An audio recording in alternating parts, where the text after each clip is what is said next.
You are listening to the Horse Radio Network, part of the Equine Network family. What a beautiful day for horses in the morning. You are listening to the #1 horse podcast in the world. Here's your entertaining look at the horse world and the people in it.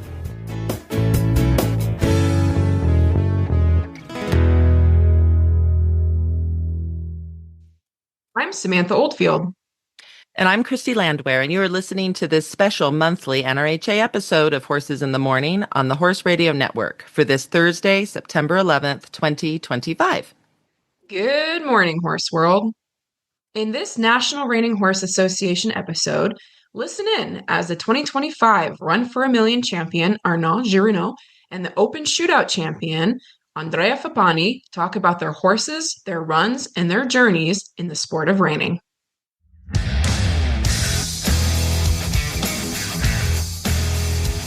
It's the second Thursday of the month. That means it's time to slide in to the National Reining Horse Association episode of Horses in the Morning.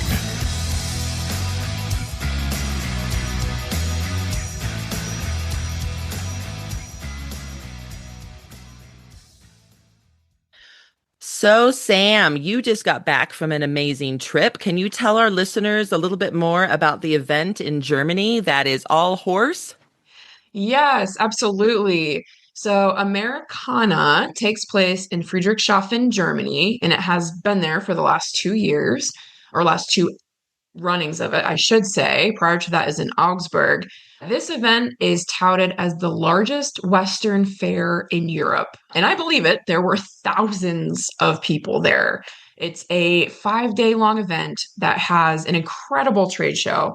I mean, massive trade show. And it includes an equine competition, which showcases reining, cow horse, ranch riding, and cutting events, all Western disciplines.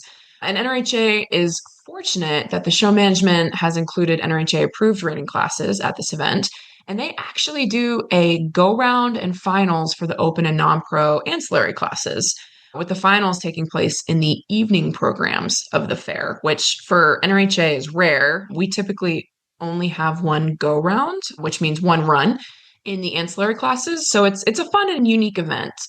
Their arena held over 3,300 people and was completely sold out the night of the Reining Open Finals, which for me is it was an amazing atmosphere and a wonderful way to showcase our sport to thousands of folks who may not have been introduced to it previously. Our trade show booth did very well, and we captured several new members and also assisted folks who were interested in reining and finding local professionals through our website under the professionals page. So overall, really a great success for us, an incredible opportunity to grow our sport. And if you've not been previously, I recommend going at least once. It was so much fun. It happens once every other year. So the next version is in 2027, and it's slated to be held on September 1st through the 5th. Okay, now I want to go really badly. That sounds fantastic. It was amazing. I mean, it was just an environment that was second to none in terms of a Western fair. It was great. Wow. Okay. So now I'm going to ask you about something else that's coming up soon. It's called the Youth World Reining Cup. Can you let our listeners know what that is and when that is taking place? Yes, absolutely. So this event was the idea of Joao Marcos. He's a huge believer that the youth are the future of reining. And of course, we all stand behind that notion. And this event is called the World Youth Reining Cup. It is an event that's a one-run event. One youth from each country are invited to participate in this event, and they catch ride their horse. That means the horse is unfamiliar to them. They draw it out of a grouping of horses, and then they ride it in the show. And this year's event is slated to be held in Rome, Italy, at the incredible Elementa Ranch, owned by Maria Cecilia Fiorucci. It's just a couple of weeks away on September 22nd through the 27th. And this year, we have approximately 26 countries participating. During the school year a little bit, so it's a little tough for some of them to get out of class, we'll say, but we're hoping to have a good number of countries participating, about 26, and we're super excited. It's a lot of fun, and it's a great way to see the future of reining.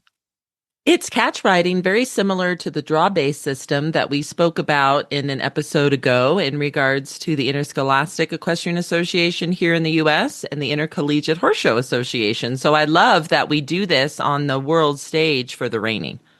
Yes, exactly. You're exactly correct. It's the same kind of system.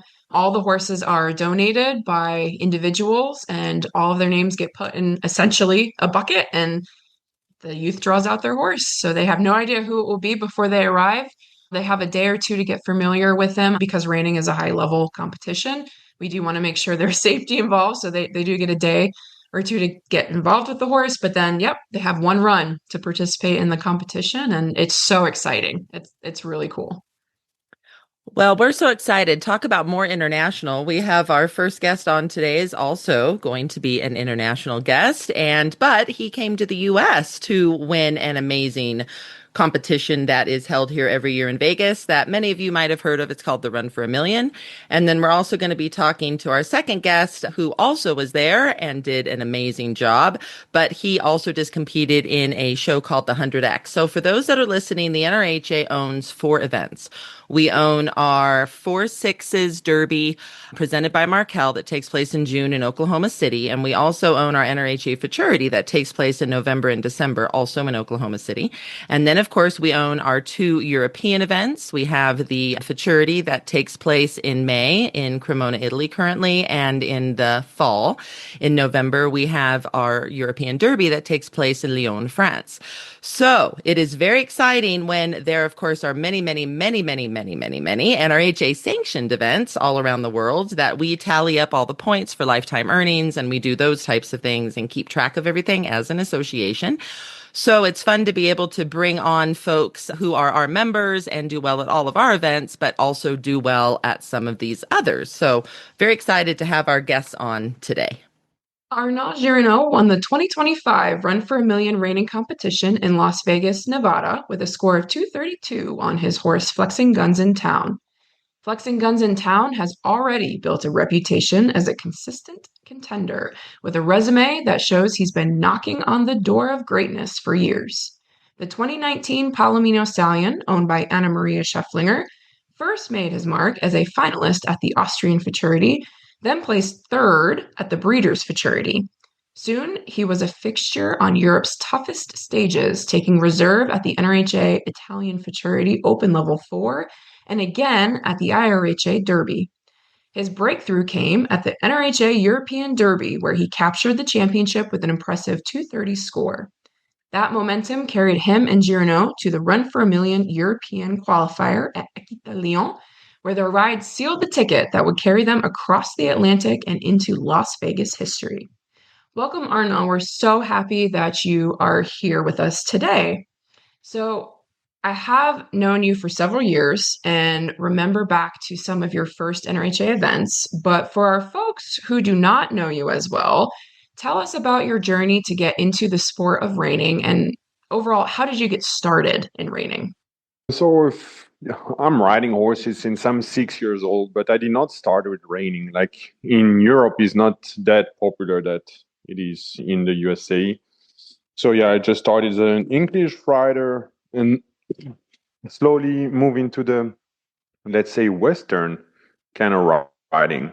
And with my family, we all decided to go for a trail ride for a week where, yeah, they used Western saddle and was kind of fun. And then we started to just look into it more and more and more and saw that, yeah, actually it's also a sport. It's not just a different saddle to use and some different clothes to wear. It's like, it's legit a sport. And we figure out that there's a barn like an hour and a half, 2 hours from my parents' house that, yeah, they give reining lessons. And that's where we've been starting, my sister and I think I was like 10 years old, something like that, 11 maybe.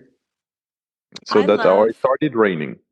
I love so much that you started with a trail ride. So Arnaud, you don't know this about me, but I teach beginners to ride horses, and I have 3 aged geldings in the backyard. I have an Arabian, an Appaloosa, and a paint.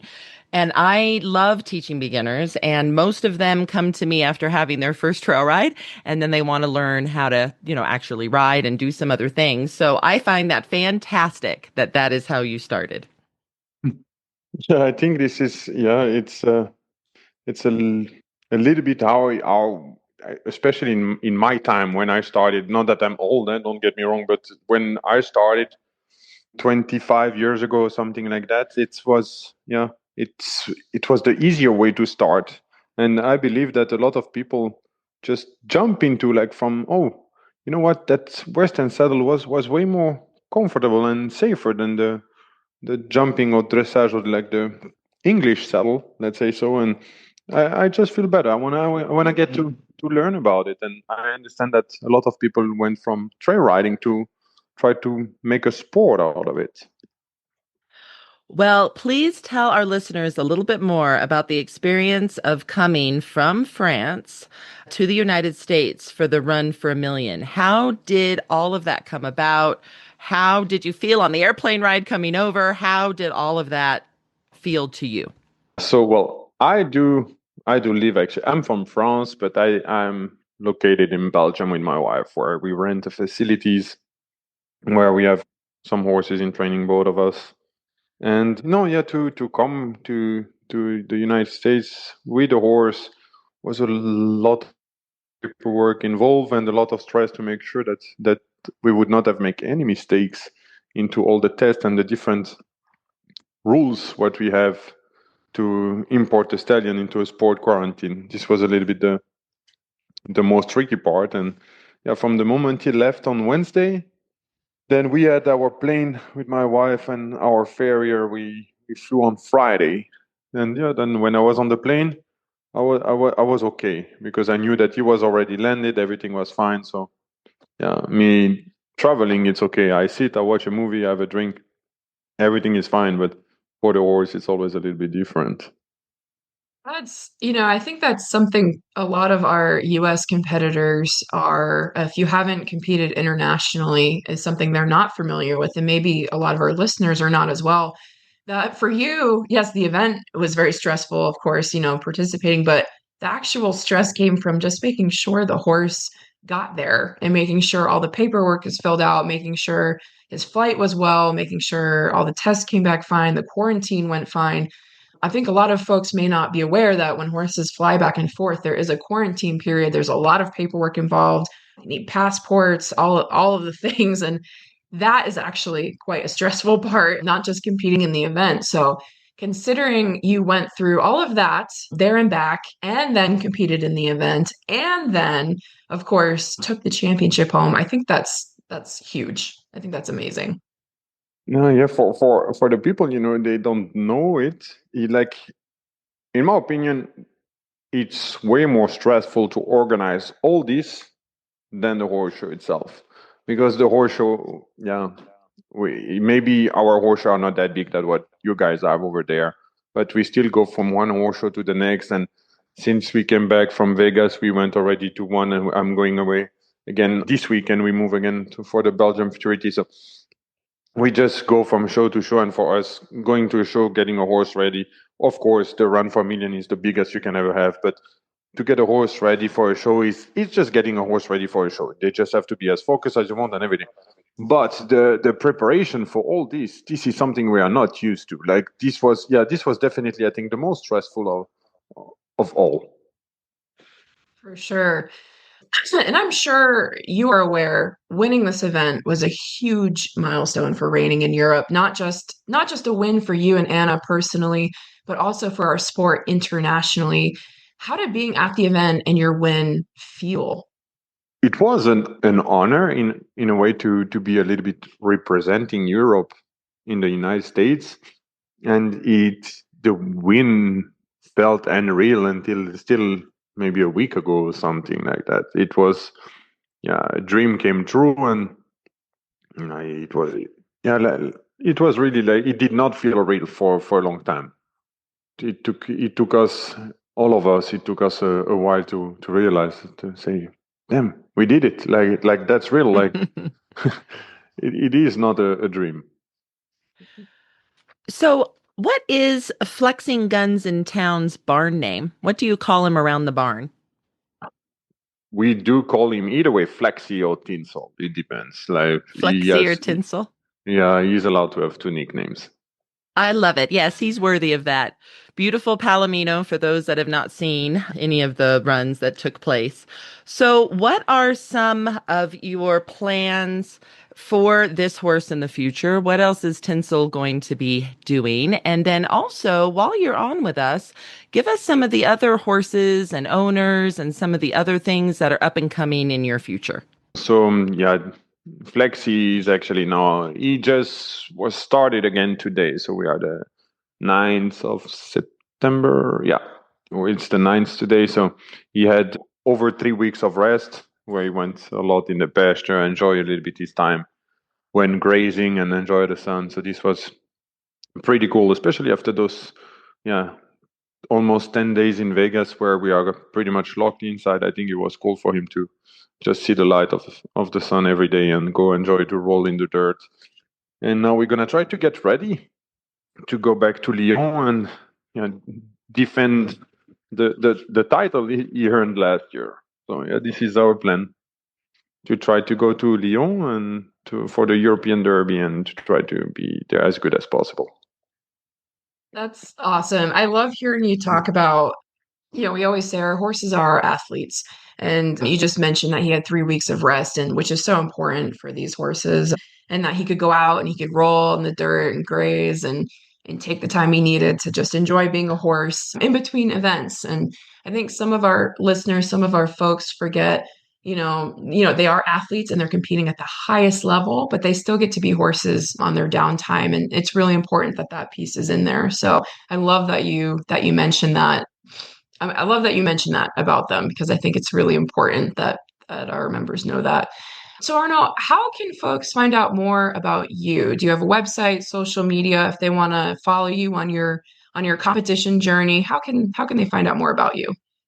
Yeah, first I'm gonna come back on what you said, about the fact that the horse still have to be a horse. I have a few customers and friends and colleagues that tell me, but are you not scared to turn them out and so on? They might hurt themselves. Sure, they might hurt themselves, but they might also hurt themselves when we ask them to stop for a +1, to turn for a +1, and to ride as hard as we can in the arena. So I think if they're allowed to hurt themselves doing their job, they are also allowed to hurt themselves having fun outside.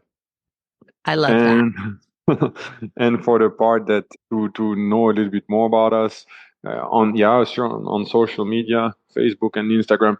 But I have to be honest, my wife and I we are not that great about it. Like we try to be a little bit doing better, and we always keep every followers updated about the result on the show and what show we are going. But we are not half social as we should be. Like we should post more. We should keep the people more updated, entertained, and it's just that when you have where you have a barn to run, kid to raise, and it's still it's the stuff which goes a little bit as last. We try to do some media and social media work, but we are not that great at it. But we know that we are not that good, so we know that we also have to improve. Well, and I'll tell you, people can also go on the NRHA Facebook and Instagram and see everything that we just spoke about with Flexi and all that fabulous run that occurred. And there are others covering you. If you just Google your name right now and your horse's name, you're everywhere. So just keep on winning. And I think the social media world will take care of you. You'll be just fine.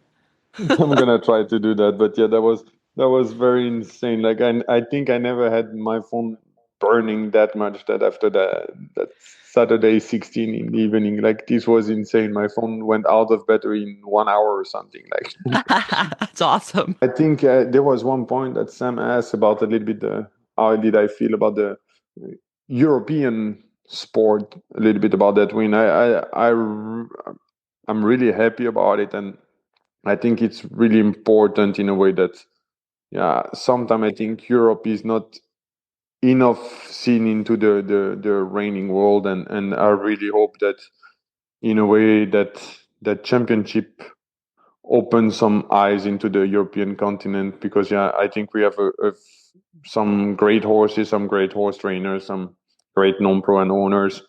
I'm just like, we don't have the numbers what are in the United States, but I think the high quality horses what we have and the high quality trainer and owners are maybe like competitive to be in the United States. And I think Flexi on Saturday, he showed that we also have great horses here, and I think it's really nice that it put a spotlight over Europe for a little bit, and I'm really happy about it.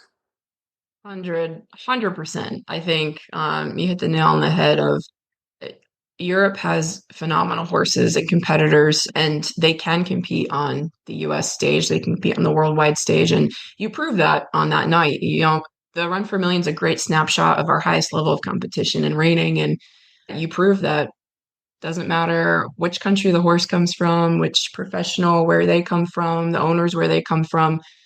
That night is anyone's game, and you all definitely put the best spotlight on European reining, in my opinion. I think it opened up everyone's eyes to how well our Europeans do. So it was an incredible opportunity for our sport and for reining in Europe. So we were excited. No, I think like I say, my phone went completely cuckoo. I think the entire scene of reining in Europe have been calling me or texting me or my wife. So that was pretty awesome to feel that. Yeah, really, one continent was standing behind to just let you know that they were proud of what that horse did and what I did, and that he had to show that we also can do some cool stuff. Thank you so much for being on the show today. It was such a pleasure to have you. And I hope I personally, unlike Sam, who's already had this opportunity, I hope I also get to meet you in person one day. Yeah, I'm going to try to stop by the NRHA Futurity this year again. Oh, good.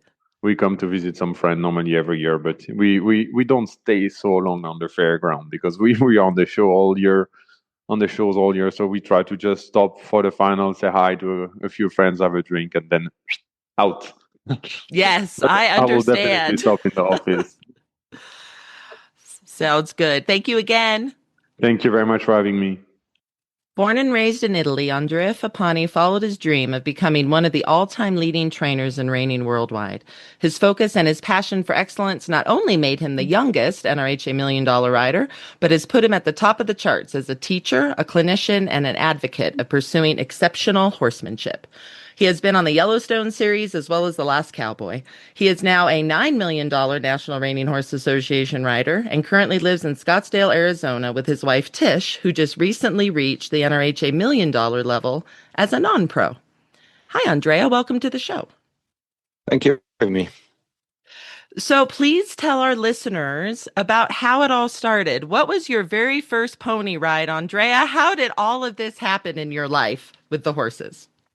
Oh, as always, when I hear other people's stories, it's a long process to get where I'm at today, obviously. But it really started just like a lot of other people, just like you said, one pony ride, pretty much. It was I was 4 years old. I grew up on a dairy farm, and at the time, my dad and my mom, they both were into horses early on. They rode a little bit, nothing professionally or nothing in competition, but they just enjoyed the animals. We obviously had a lot of animals on the farm, and I think my dad wanted to get me started with horses just to later on maybe keep me out of trouble and keep something on the farm that we could join together and enjoy together. So basically, just got a pony and just started trail riding. My dad got himself a little bit of bigger horse, and we just trail rode for the first couple of years. Nothing like reining. It was actually on English saddles at the time. In Europe, reining wasn't as big. It was just kind of starting. But all it took was a friend of ours that was taking some reining lessons and just discovered this great sport and convinced my dad to take me to the local trainer that was doing some reining. And I was a little kid for my age. I was very shy. I was not the most aggressive, and those English horses, by this time, I was 7, 8 years old. We went on from the ponies. I went to bigs, and jumping was actually kind of what we were looking at, because my dad was, as always, in everything that he did, competitive, and kind of gave me that type of attitude to everything that we did. So it wasn't anymore about just trail riding. We wanted to get serious, and the option was to either go jumping, and I took a few jumping lessons. But I was kind of intimidated by those bigger horses. They were strong. You always had to keep a lot of contact on their face, and I don't know. I enjoyed it, but it definitely was something that at some point scared me a little bit. And then I took that first reining lesson, and that changed everything. But I basically told my dad, "This is what I want to do." I loved the feeling of having a horse on a loose rein to where it wasn't going anywhere unless I pushed him. And then obviously, like everybody else, is that first feeling when you say whoa and you have that slide. I'll never forget it. And it's what hooked me up 30 years ago or plus years ago. And I still enjoy today. It's just a feeling you can't describe unless you do it. And that's what I told my dad. I don't know what it is about these quarter horses, but I love their attitude. They're giving me confidence, and I love the feeling that I had. And then it basically grew from there. I stayed in Italy until I was 17, and then I moved to the States. In between that, my dad was always very open to sending me and learning. I basically spent a lot of time with a lot of trainers in Italy at that time. A lot of the guys that are here today were over there training. Tom McCutcheon, Dwayne Latimer, Dean Latimer, Jim Kaiser, Don Boyd. A lot of those guys were working for Italians that had bought horses and took them to Italy. So I had the advantage early on from when I was 13, 14, 15. I spent a lot of time with all those guys and just tried to soak it in and learn as much as I could.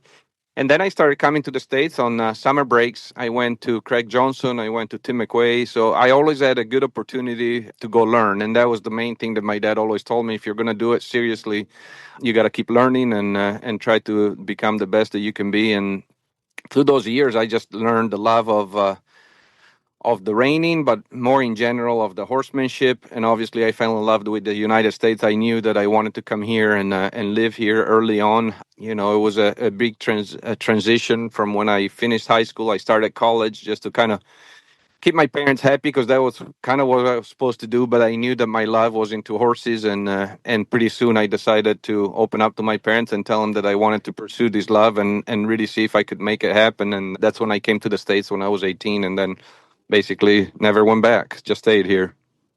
Wow, that's an incredible journey and story. And I love that you hit on that you spent a lot of time working with other trainers and soaking in information and basically dedicating your life to learning to become a more involved and better rider each day.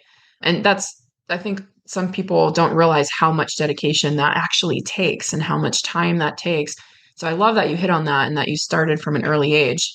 And a lot of our folks, we've known you as living in the US for a long time, but we were recently at the NRHA European Futurity in Cremona, Italy, where you took the Open Level 4 Championship on Haas, owned by Nancy Wheeler and Jimmy Nichols, with a 225.5.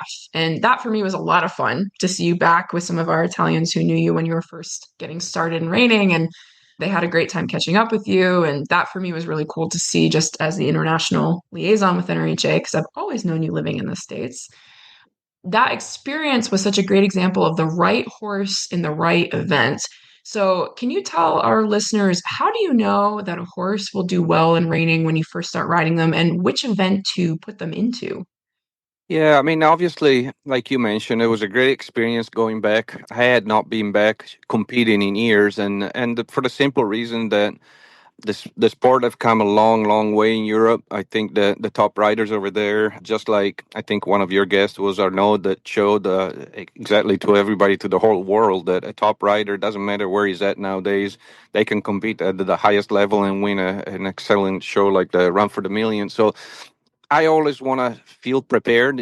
Obviously, you never plan on winning a show. You're trying to do the best that you can. But I always wanted to feel prepared. So I always told myself, if I'm ever going to go back, I want to do it kind of on my own terms. I'm not just going to borrow a horse. If it's a horse that I feel that has a shot of being a very competitive, then I would love to do it. And everything kind of fell into place with Haas, between the horse, the owners, myself, the horse show and the facility. Everything just kind of fell into place. Something that you're hoping it's going to work, but definitely you never know until you do it. So it was an excellent experience. And going to your question, as I always refer myself as a horseman. Then my trade is reining, but I would like to think that hopefully I can train a horse to do anything I can set my mind to, because it's more about the language between a rider and a horse and that relationship with the horse. Then the event becomes second. So for me, when I start a colt, I have the privilege nowadays, after all these many years, that people send me horses that are exceptionally bred. So you're hoping that they have that natural talent in them to be a reiner when it goes back generations of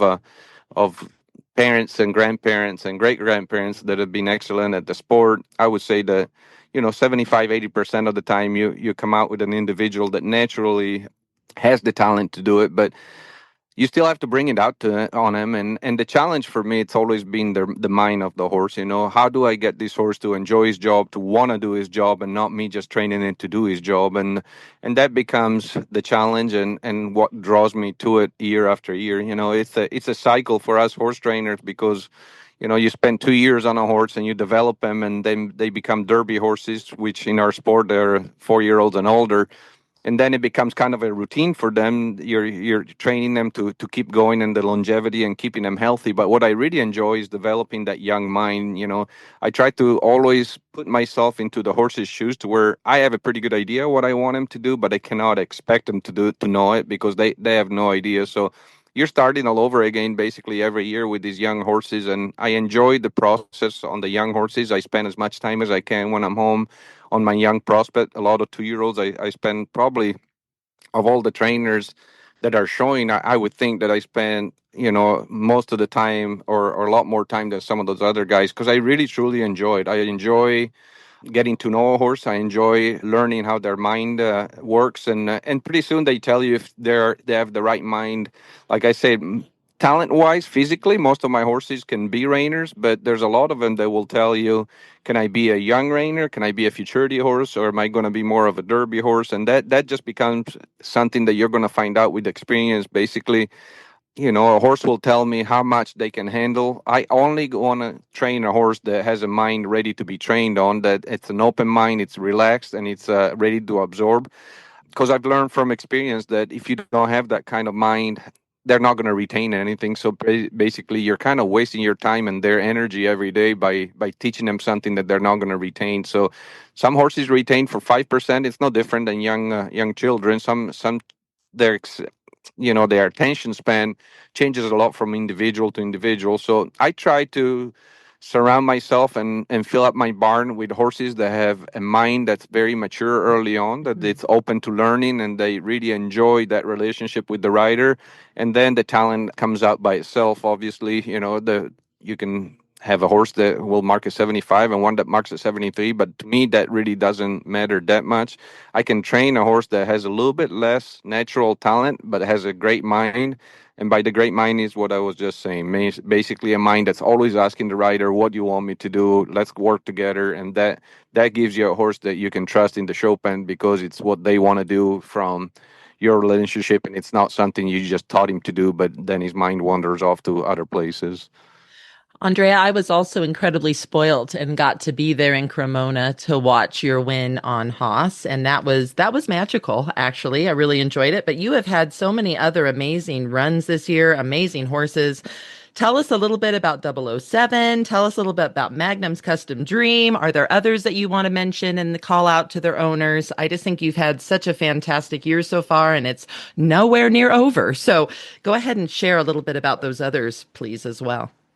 Yeah, it's been a special year so far, and I knew it coming into it. I was talking to Tish, my wife, at the beginning, actually at the end of last year. I was still doing some cow horse that I've been doing for the last few years, and I told her that going in 2025, I wanted to just concentrate on reining for 2025, because I had a special group of horses, and especially a special group of futurity horses for this year. I've been riding them early on as 2-year-olds, and I told Tish early on, I said, I don't think I've had a solid of a group as I have this year, so I really want to give them as much time as I can. And basically, yeah, I mean, I was super excited about my futurity horses, and then not really planned. There have been a few Derby horses that kind of came into the program and gave even a boost of the Derby horses. So early on in the year, this year, right after the qualifier, I've had Rhodes River Ranch Trashing Your Dreams. It's a horse that's 7. It's on his last Derby year, and I've been admiring that horse for a long time. And I asked Sean McBurney that runs that program, I say, if I ever have a shot of showing that horse for you, I'd love it. And he didn't get himself qualified for the Run for the Million. And he told me, listen, it's his last NRBC and Derby for this horse. I would love for you to give it a try. And even if we didn't have much time, I really clicked on him right away. And it's been a lot of fun. It's a horse that I've only shown 4 times, but he keeps growing and growing. And we had a 230 there in Tulsa, and it's been a super fun horse to have. And then the couple other ones you mentioned, Magnum Custom Dreams, that's another horse that Casey Hinton showed his whole career. He's 8 years old this year. And Casey told me last year, said, I'm done with him. I'd love to qualify myself one more time for the Run for the Million, but even if I qualify with him, I'd love for you to give it a shot and try him after that. And that speaks volumes for a trainer like Casey and an owner that, he did come to the Cactus, qualified himself in a very well position with that horse.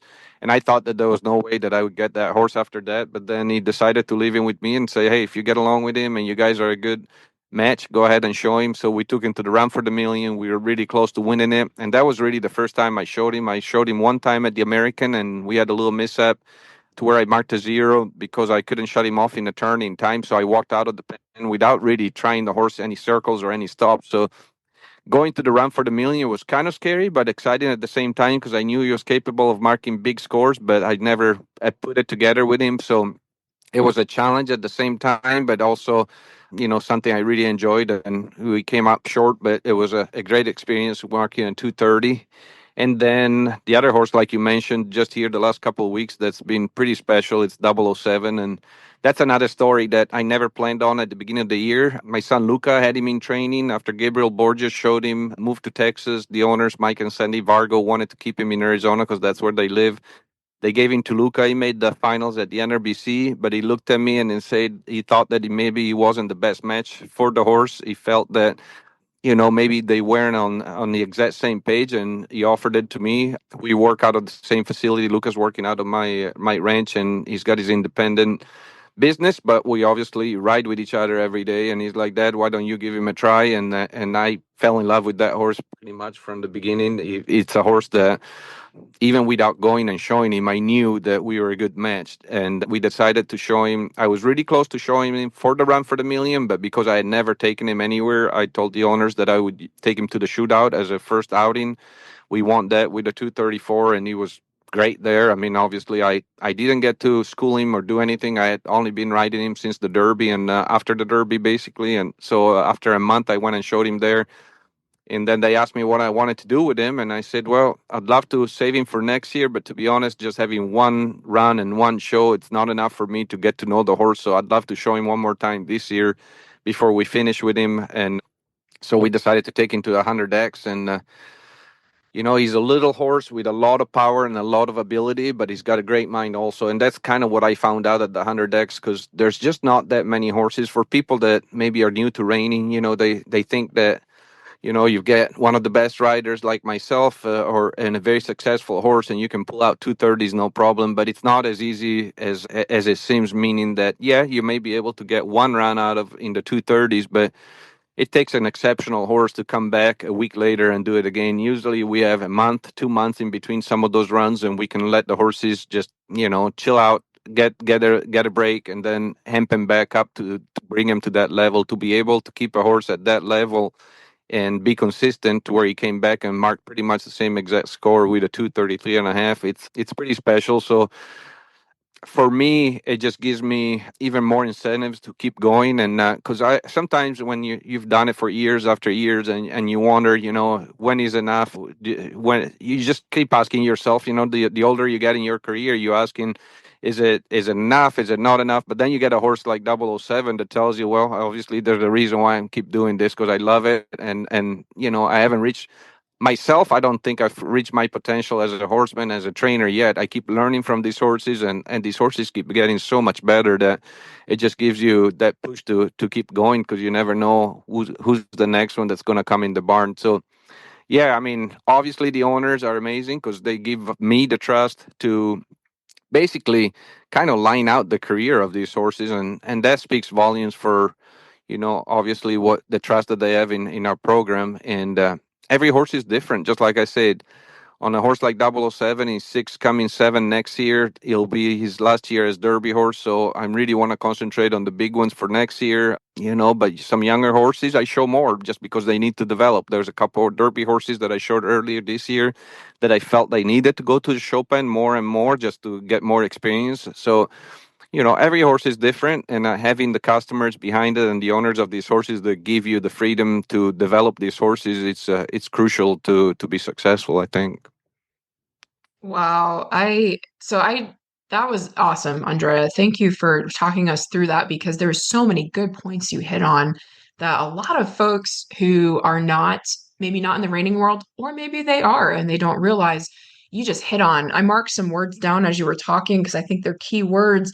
You were talking about collaboration between trainers. I think that's something that's, I don't know if it's unique to reining, but it's definitely something special about our sport. You talked about mentality of the horse. You talked about learning ability, and you talked about making sure the correct matching between horse and trainer.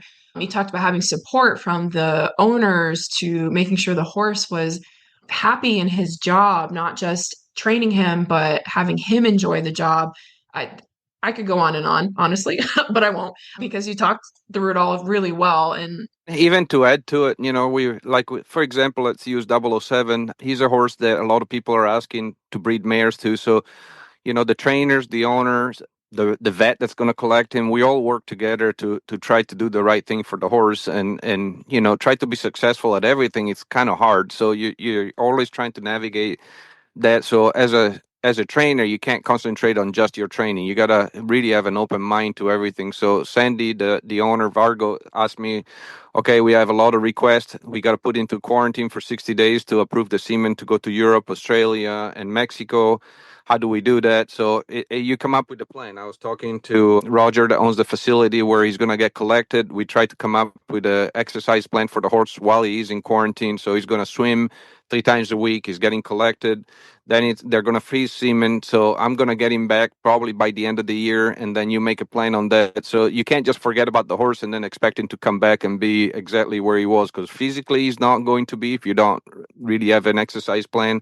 And even mentally, like a lot of these stallions that are still showing and they're getting collected, it's very challenging for them because you're asking them on one day to get collected. They've got to be as we call them study, but basically show as much testosterone as they can. They need to have all that libido so that their semen count and their sperm count is really high. And then the next day you're asking them to be as docile as they need to be and in training and all that. So, we have techniques that work for everything. Like I never collect my stallions on my ranch. I want them to know the difference, that when they go to a stallion station, they can be that type of horse. And then when they come back, they need to come back to the training facility. And most of the horses, they understand that difference after a few times that you do it. They understand. I never have the same person that's going to groom them for me to go train, go in the stall when they go to the stallion station. There's always a different person that usually never touches them when they're coming into training, so that they learn the difference between one person and the other. So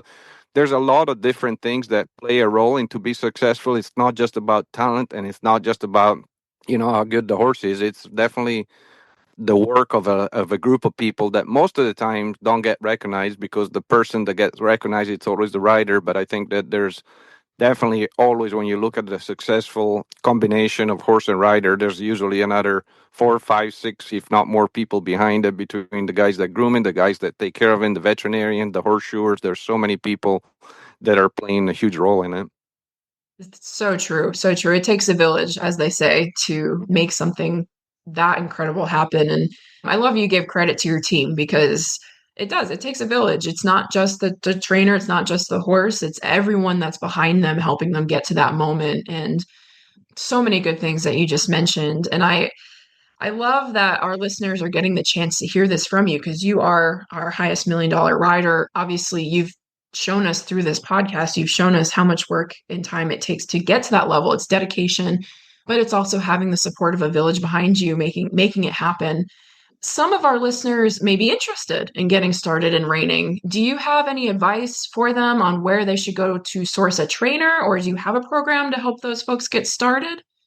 Yeah, I mean, I do a lot of consulting, so they can definitely reach out to me, and I know a lot of other top trainers do it. I always say go to the person that you look up.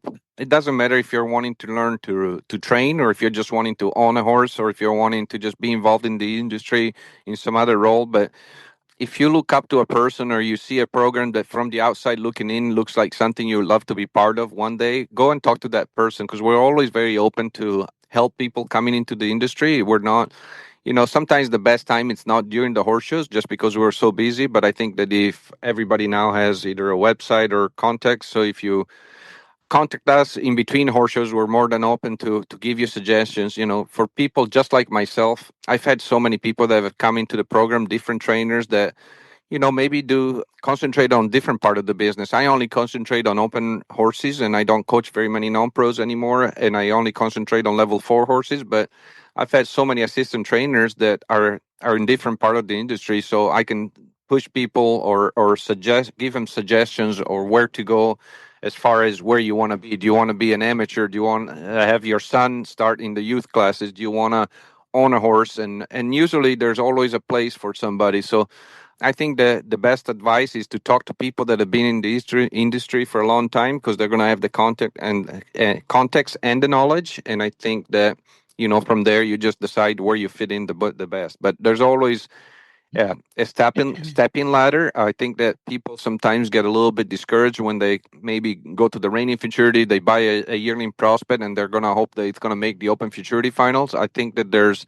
ways to get in to where you're going to learn more about the business, and really it's not about just going and showing. It's the love of the horse. If you enjoy the process, it's going to be something that you're going to love forever. If you're just coming in with the expectations to go in and have a great horse to go win, sometimes you get disappointed, because even myself and the type of horses and owners that I have, there's a lot of times that most of the times it doesn't work compared to the times that you're going to go win. So we do it because we love it, and we do it because we love our horses and the process. And then, if you win one day, it's a cherry on top, but it's not why we do it.